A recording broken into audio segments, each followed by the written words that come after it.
Assalamualaikum warahmatullahi wabarakatuh. Perkenalkan, nama saya Fatmawati Padedeng SPD MPD dari UPT SD Negeri 147 Pelali, Kecamatan Curio, Kabupaten Endagang.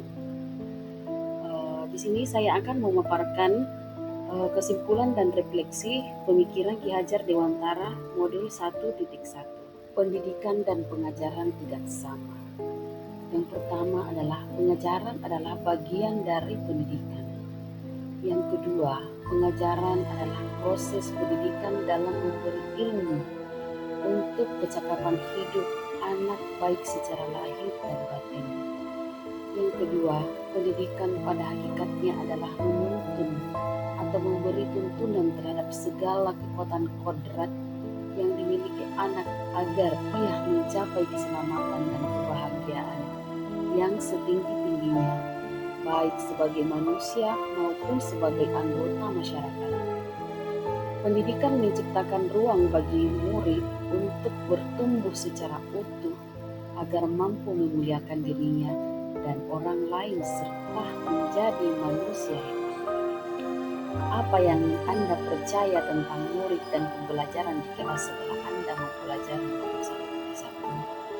Sebelum mempelajari modul 1.1, pembelajaran yang saya lakukan yang pertama, saya mentransfer materi pelajaran saja. Yang kedua, ketuntasan dalam penyampaian materi lebih penting daripada memahami karakteristik murid. Yang ketiga, hanya melihat nilai dan mengajarkan tugas atau ulangan.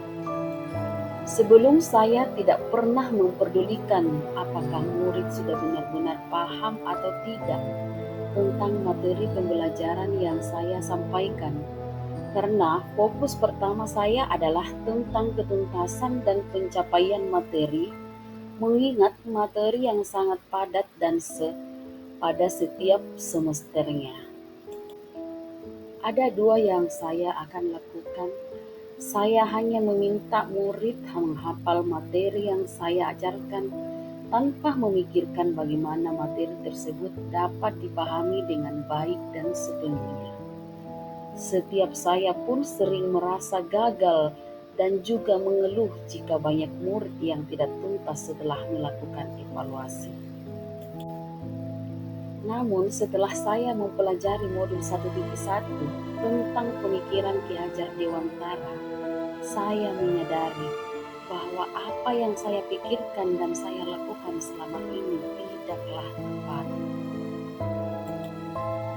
Seharusnya yang saya lakukan proses pembelajaran secara menyeluruh. Yang pertama, aspek pembelajaran. Yang kedua, kognitif. Yang ketiga, efektif. Yang keempat, psikomotor. Kelima, spiritual. Keenam, sosial. Ketujuh, budaya. Di sini ada 4 yang saya akan lakukan. Yang pertama, guru seharusnya sebagai fasilitator dalam proses pembelajaran. Yang kedua, guru pun harus seikhlas penuh kesabaran dengan ketulusan hati agar terwujud pembelajaran yang menyenangkan dan berpusat pada murid. Yang ketiga, harus mempelajari karakteristik murid karena setiap anak dilahirkan unik dengan kelebihan dan kekurangannya masing-masing. Yang keempat, harus menghargai karakter murid dan memberikan kesempatan untuk tumbuh sesuai dengan kodratnya. Kemudian, yang saya dapat terapkan dalam pembelajaran di kelas antara lain, yang pertama, merancang pembelajaran yang interaktif dan menyenangkan dengan melibatkan murid sesuai dengan metode student center. Kemudian yang kedua, menerapkan pembelajaran abad 21, berpikir kritis, kreatif, komunikasi, dan kolaborasi dengan berpegang teguh pada konsep memerdekakan murid. Pembelajaran tidak lagi menuntut akan tetapi lebih ke menuntun murid karena tugas guru adalah memberi tuntunan atau arahan yang baik kepada muridnya berusaha menjadi teladan bagi muridnya, baik dalam perkataan maupun perbuatan. Selanjutnya, saya harus mengenali karakter dan latar belakang murid dengan cara menjalin komunikasi yang baik kepada murid. Semoga video ini dapat menginspirasi Bapak Ibu penjual pendidikan. Salam dan bahagia Bapak Ibu calon guru penggerak. Wassalamualaikum warahmatullahi wabarakatuh.